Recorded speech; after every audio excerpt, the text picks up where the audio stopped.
Hello girls, प्राणी जगत में वर्गीकरण की नई पद्धति, ये हमारा आज का नया टॉपिक है। इसमें हम आज देखेंगे रचनात्मक संगठन यानी कि ग्रेड्स ऑफ ऑर्गेनाइजेशन। बच्चों, हम लोगों का शरीर कोशिकाओं से बना है, यानी कि प्राणियों का शरीर कोशिकाओं से तैयार हुआ है। प्राणियों के दो प्रकार हैं, एक पेशीय प्राणी और बहुकोशिकीय प्राणी।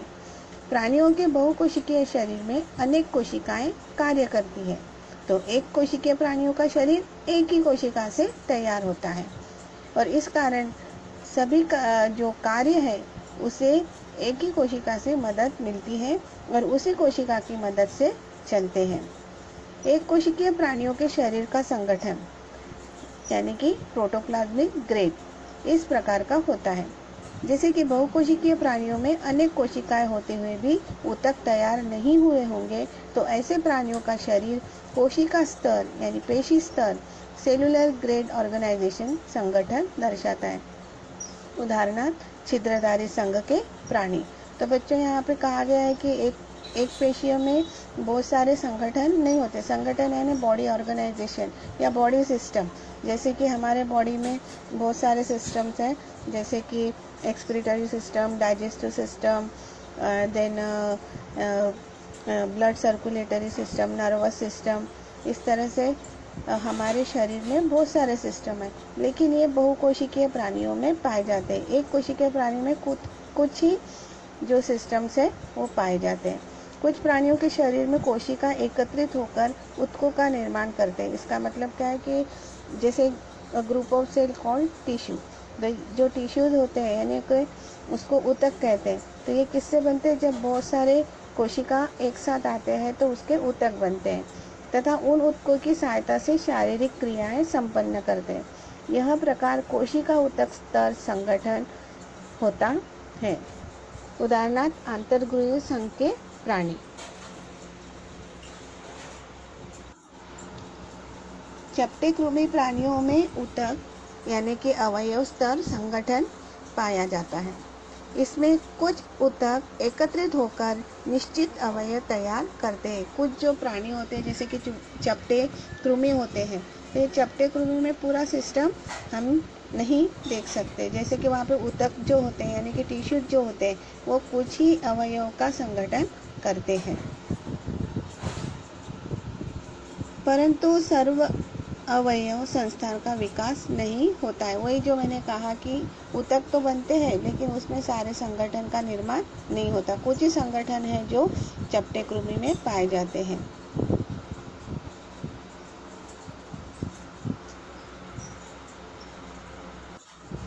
बच्चों, यहाँ पे जो पिक्चर दिखाई दे रहा है, आकृति दिखाई दे रही है, वो कोशिका ऊतक संगठन के कुछ प्राणी यानी कि जेलीफिश, इसके बारे में ये चित्र हमें दिखाया। तो हमें इसमें क्या कौन कौन से पार्ट्स दिख रहे हैं? तो ये बच्चों जेलीफिश में मुख भुजा होती है जिसका कार्य अन्न ग्रहण करना है। देन शुड़क होते हैं, स्नायु के कड़े होते हैं, नलिका होती है, इसमें घंटा जैसे एक आकार होता है और इसमें जनन ग्रंथि होती है। इसके अंदर आंत भी होती है और इसका मुख भी होता है। तो अगर हम देखें तो इसमें ये जो जेलीफिश है उसमें सारे संगठन यानी कि बॉडी सिस्टम्स नहीं पाए जाते हैं। इसके अंदर ऐसे कुछ ही सिस्टम है जो इस जेलीफिश में पाए जाते हैं। हमने कौन कौन से लिए हैं इसमें? जैसे कि मुख यानी इसका मुंह होता है अन्न ग्रहण करने के लिए, आंत होती है इसमें डाइजेशन के लिए, जनन ग्रंथि यानी कि रिप्रोडक्टिव ऑर्गन्स भी होते हैं जिससे ये रिप्रोड्यूस करते हैं। उसके बाद इनका शरीर घंटा जैसे होता है और इनमें नलिकाएं भी होती है। इनके जो स्नायु है यानी कि मसल्स है वो बहुत कड़क है। इसमें शोडक्का भी होते हैं और उनकी मुख भुजाएं भी होती है जिससे वो क्या करते हैं? लोकोमोशन करते हैं और वो एक जगह से दूसरी जगह पर जाते हैं। उसी तरह दूसरा जो यहाँ पे पिक्चर्स दिए हैं, जो चित्र दिए हैं, उसका है ऊतक अवयव स्तर संगठन। अभी तक हमने कोशिका के बारे में पढ़ा, अभी ऊतक यानी group of cells called tissues. तो इन टिश्यूज के बारे में पढ़ेंगे। तो इसका एक उदाहरण दिया है फ्लैनेरिया। तो ये जो फ्लैनेरिया है ये प्लानेरिया में एक ऐसा प्राणी है जिसमें मुंह होता है, इसमें नेत्र बिंदु होते हैं, गुच्छिका होता है और अधर तंत्रिका रज्जु होती है, जठर वाहिनी होती है, अन्न नलिका होती है और गुहा होती है। तो ये जो है बच्चों, ये जो पिक्चर है, ये जो चित्र है, इसमें भी हमें टिश्यूज़ दिख रहे हैं। इसमें जो टिश्यूज़ के क्या क्या बन रहे हैं, आँख बन रही है, मुख बन रहा है, नेत्र बिंदु बन रहा है, इसमें गुच्छिका है। बट इसमें भी बहुत सारे ऐसे ऑर्गन सिस्टम नहीं बन रहे हैं। इसमें जठर वाहिनी का भी हमको दिख रहा है, गुहा यानी उनकी बॉडी भी हमको दिख रही है। तो इस तरह प्लानेरिया को ऊतक अवयव स्तर संगठन में गिना जाता है, या इसको हम कह सकते हैं ऊतक अवयव स्तर संगठन। बच्चों यहाँ पे एक आकृति दी है, अवयव संस्थान स्तर संगठन, यानी ये हम लोगों के लिए इसको बनाया गया है, जैसे कि लागू होता है हमारे लिए कि हमारा जो शरीर है, यानी कि मनुष्य का शरीर है, प्राणियों का शरीर है, तो इसमें बहुत सारे संगठन पाए जाते हैं, यानी कि सिस्टम पाए जाते हैं। जैसे ये मानव का शरीर है, इस मानव के शरीर में जैसे मानवीय शरीर रचना यहाँ पे हमें दर्शाई गई है, तो उसका नाम निर्देशन करिए। मतलब आपको ये एक्टिविटी करना है कि इसमें आपको पता है, आप बचपन से पढ़ रहे हो, यानी 5th क्लास में आप पढ़ रहे हो कि मानवीय शरीर में कौन कौन से अवयव होते हैं, ये आपको बहुत अच्छी तरह से पता है। लेकिन फिर भी हम इसमें देखते हैं, सबसे ऊपर पहले हम राइट हैंड साइड की बात करते तो वहाँ पे है मुख, यानी मुंह होता है, फिर इसमें हार्ट होता है, फिर इसमें पैनक्रियास होता है, हैंड होता है, फिर इसमें मसल्स होते हैं यानी स्नायु होते हैं, फिर यहाँ पे पैर होते हैं, फिर इसमें हाथ के मसल्स होते हैं, हाथ होता है, इसके बाद लीवर है, उसके बाद लंग्स है और उसके बाद ब्रेन है। तो ये सारे जो होते हैं, ये सारे अवयव एक संगठन का काम करते हैं। इसमें बहुत सारे संगठन हमको देखने को मिलते हैं, जैसे पाचन संस्था, श्वसन संस्था और नर्वस सिस्टम, तंत्रिका संस्था, इस तरह के रिप्रोडक्टिव संस्था। तो इस तरह के बहुत सारे संस्थान यानी बहुत सारे सिस्टम्स, ऑर्गन सिस्टम जो है वो हमें यहाँ पे देखने को मिलते हैं। अभी तक हमारे द्वारा किए गए अध्ययन में रचनात्मक संगठन के 4 प्रकारों में से बचे सभी प्राणियों में अवयव संस्थान स्तर होता है, जिसे ऑर्गन सिस्टम ग्रेड ऑर्गेनाइजेशन कहते हैं, जिसमें विशिष्ट कार्य के लिए अनेक अंग एक दूसरे से जुड़कर अंग संस्थान का निर्माण होता है। जैसे कि मैंने आपको बताया कि ये बॉडी है और ये बॉडी के अंदर बहुत सारे सिस्टम्स हैं और वो एक एक सिस्टम हमारे शरीर के लिए कार्य करता है, लेकिन वो जो शरीर है, ये जो हमारे शरीर के अवयव हैं, वो एक दूसरे से जुड़कर ये संस्थान बनाने में कार्य करते हैं। जैसे कि मानव और मेंढक, गाय, भैंस, बैल, बहुत सारे ऐसे प्राणी हैं जिसमें बहुत सारे संगठन हम देखते हैं।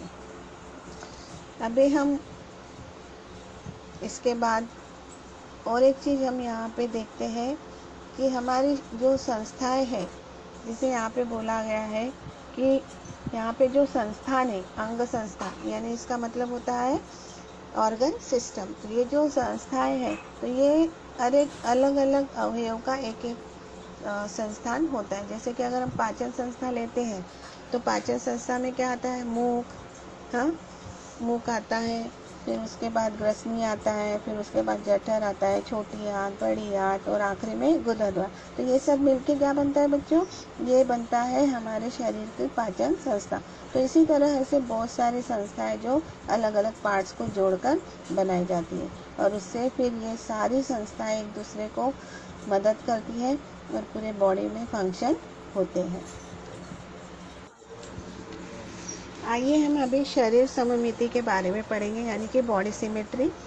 मानवीय शरीर और अमीबा की आकृति अगर हम लेते हैं तो इस आकार में हम देखते हैं अमीबा की कोई 2 भाग नहीं होते हैं और उसमें हम एक अगर लाइन खींचते तो 2 इक्वल पार्ट्स नहीं होते, क्योंकि अमीबा क्या है कि ऐसा प्राणी है कि वो कभी भी अपना आकार बदलता है। लेकिन अगर मानवीय शरीर को अगर हम 2 भागों में बांटते हैं तो उसमें हमें 2 इक्वल पार्ट्स मिलते हैं।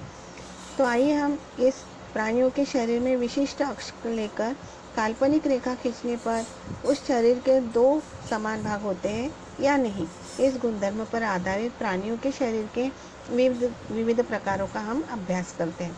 पहला हमारा होता है असिमेट्रिकल बॉडी, यानी कि असममित शरीर, जिसमें हमने देखा है कि इस प्रकार के शरीर के संबंध में ऐसा कोई भी अक्ष नहीं होता जिसमें कि शरीर के दो भाग होते हैं, जैसे कि अमीबा, पैरामीशियम तथा कुछ प्रकार के स्पंज। इसमें जो उदाहरण दिए बेटा, अमीबा है, पैरामीशियम है, स्पंज है, तो ये जो प्राणी है तो इनके दो इक्वल पार्ट्स नहीं होते, इसलिए इन्हें कौन सा क्या कहते हैं, कौन सा प्राणी कहते हैं? इसे असिमेट्रिकल बॉडी, यानी कि असममिति हम लोग शरीर कहते हैं। उसके बाद है रेडियल सिमेट्री। इस प्रकार के शरीर के बीचों बीच मध्य अक्ष से जाने वाले किसी भी प्रतल में से काल्पनिक रेखा खींचने पर दो समान भाग होते हैं। तो ये जो प्राणी है, इसमें जैसे उदाहरण दिया हाइड्रा, सितारा मछली, तो ये जो है इनके अगर हम लोग अक्ष में से अगर मध्य अक्ष से हमने रेखा खींची तो इनके दो इक्वल पार्ट होते हैं। और इन प्राणियों के शरीर के संबंध में मध्य अक्ष से जाने वाले 5 भिन्न भिन्न प्रतल होते हैं, जिसके कारण 5 भिन्न भिन्न पद्धति से रेखा खींचने पर दो समान भाग हो सकते हैं। तो ऐसे जो प्राणी है उसको अरीय सममिति कहते हैं। अब हमारा तीसरा भाग है द्विपार्श्व सममिति, यानी कि बायलैटरल सिमेट्री। बच्चों, इस प्रकार के शरीर में एक ही अक्ष ऐसा होता है कि केवल उसी अक्ष से काल्पनिक रेखा खींचने पर दो समान भाग होते हैं, जैसे कि कीटक, मत्स्य, मेंढक, पक्षी तथा मानव। तो ये जो द्विपार्श्वीय यानी बायलैटरल सिमेट्री है, तो इसमें ऐसे होता है कि एक अक्ष खींचने पर वहाँ पे हमें दो समान भाग दिखाई देते हैं। तो नीचे कुछ चित्र दिए हुए हैं, पिक्चर्स है। असममिति शरीर यानी स्पॉन्ज का दिया हुआ है, अरीय सममिति यानी स्पाइडर के कीटक का दिया है, और द्विपार्श्व सममिति में यहाँ पे गोट का पिक्चर यानी प्राणी का दिया है, जिसको हम बराबर दो भागों में विभाजित कर सकते हैं।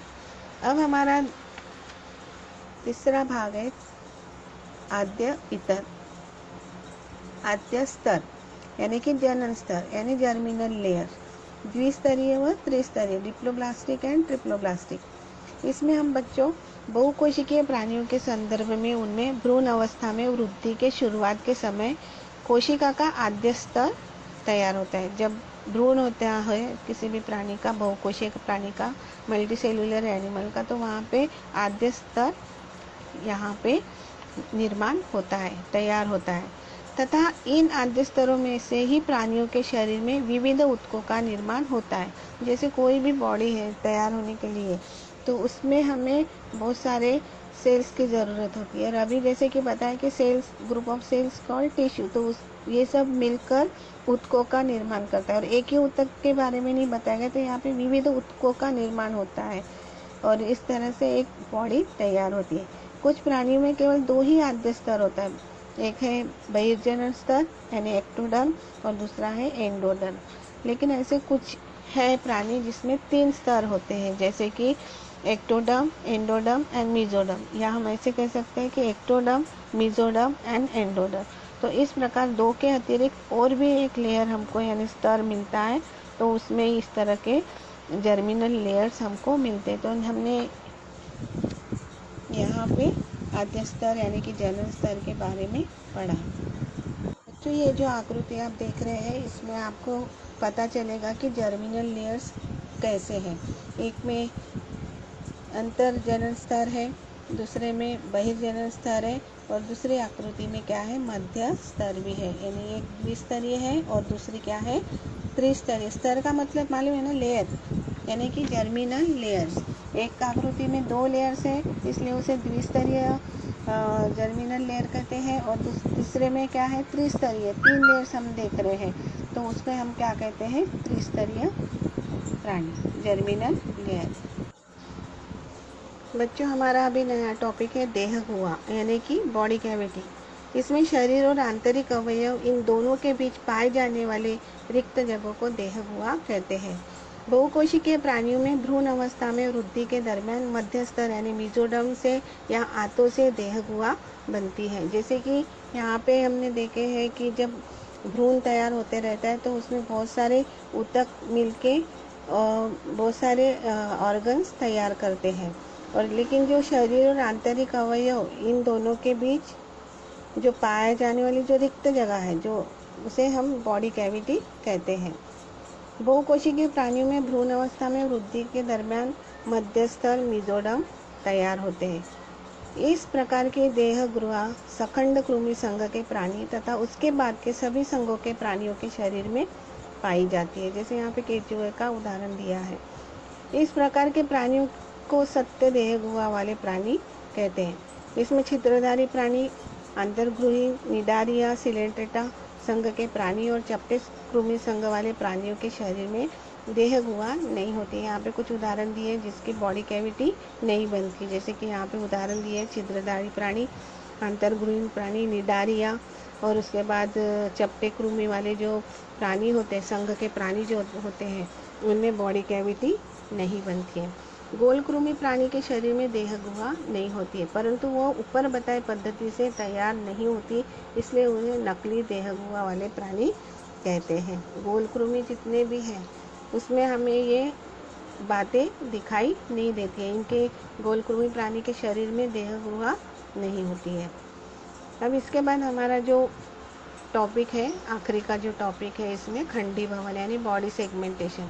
यदि प्राणियों के शरीर छोटे छोटे समान भागों में विभाजित हुआ तो इस प्रकार की शरीर रचना को खंडी भवन कहते हैं। जैसे कि यहाँ पे हमें दिखा है केचुआ। केचुआ के बारे में बताया है कि वो सेगमेंट से तैयार होते हैं, उनकी बॉडी सेगमेंटेड होती है। तो ऐसे जो होती है जो प्राणी, उन्हें खंडी भवन या बॉडी सेगमेंटेशन कहते हैं। यहाँ पे विविध देह गुहा के आधार पर प्राणियों के प्रकार हमने देखे। जैसे कि पहला है देह गुहा वाले प्राणी, उसमें बहिर्जन स्तर, मध्य स्तर और अंतर्जन स्तर यानी 3 लेयर्स यानी त्रिस्तरीय प्राणी है। उसके बाद हमने नकली देह गुहा वाले प्राणी को यहाँ पे देखा है। इसमें मध्य स्तर, बहिर्जन स्तर, अंतर्जन स्तर होता है। और उसके बाद हमने देह गुहाहीन प्राणी यानी जिसके बॉडी कैविटी नहीं होती है, तो इसमें प्लैनेरिया का उदाहरण दिया है। और इस प्रकार से हमने यहाँ पे देखा है कि सिर्फ अंतर्जन स्तर, मध्य स्तर और बहिर्जन स्तर, तीनों स्तर हमें यहाँ पे देखने को मिलते हैं। बच्चों, यहाँ पे एक चार्ट दिया है और इस चार्ट का हम इसको पढ़ेंगे और समझेंगे। तो इसमें पहले हमने देखा है जगत है। जगत में क्या है? प्राणी जगत, कोशिका, भित्ति विहीन और बहुकोशिकीय प्राणी। उसके बाद शरीर संगठन में हमने देखा कि प्राणी जगत कोशिका को 2 भागों में बांटा गया है। 2 प्रकार है उसमें का, एक है कोशिका स्तर शरीर संगठन और दूसरा है ऊतक, अंग संस्थान तथा शरीर संगठन। उसके बाद शरीर सममिति में हमने देखा है जो कोशिका स्तर से बने हैं उसमें असममित शरीर, देह गुहाहीन शरीर और छिद्रधारी। और इसमें उसके बाद हमने देखा है कि ऊतक अंग जो है ये 2 भागों में बांटा गया है। उसमें आर्य सममित शरीर और द्विपार्श्व सममित शरीर। और आर्य सममिति का है प्रकार, उसमें देह गुहाहीन शरीर है और अंतर्गृहीन शरीर है। उसके बाद द्विपार्श्व सममित शरीर है, उसमें देह गुहाहीन शरीर है, नकली देह गुहा वाला शरीर और सत्य देह, इसमें तीनों प्रकार पाए जाते हैं द्विपार्श्व सममिति में। उसके बाद देह गुहाहीन शरीर का उदाहरण है चपटे कृमि, नकली देह गुहा वाला का उदाहरण है गोल कृमि।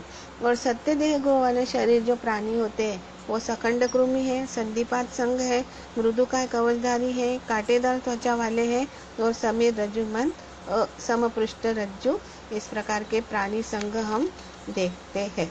तो बच्चों, हमने आज इसमें जो टॉपिक्स पढ़े हैं उसमें रचनात्मक संगठन हमने देखा है, उसमें फिर हमने शारीरिक सममिति देखा है, उसके हमने प्रकार देखा है, असममिति शरीर यानी asymmetrical body, radial symmetry, bilateral symmetry. फिर उसके बाद हमने जर्मिनल लेयर से जो 3 द्विस्तरीय होते हैं और त्रिस्तरीय होती है। फिर उसके बाद हमने बॉडी कैविटी देखे, उसमें भी देह गुहा वाले प्राणी देखे, नकली देह गुहा वाले प्राणी देखे और देह गुहाहीन वाले भी प्राणी हमने देखे हैं। जैसे खंडी भवन हमने पढ़ा है, बॉडी सेगमेंटेशन, और इसका उदाहरण केचुआ है। उसके बाद हमने एक चार्ट पढ़ा, जगत, शरीर संगठन, शरीर सममिति के बारे में पढ़ा, देह गुहा के बारे में पढ़ा और प्राणी संघों के बारे में पढ़ा। तो बच्चों, आज का होमवर्क ये है कि यहाँ पे जितने भी आपको आकृति दिखाई दिए हैं, उन आकृतियों को आपके कॉपी में आपको निकालना है और उसके बारे में जानकारी लिखना है। आशा करती हूँ कि आपको ये लेसन समझ में आया होगा। आप फिर से इसे पढ़िए, आप इसको समझिए और अपने कॉपी में इस लेसन को लिखिए। Thank you so much.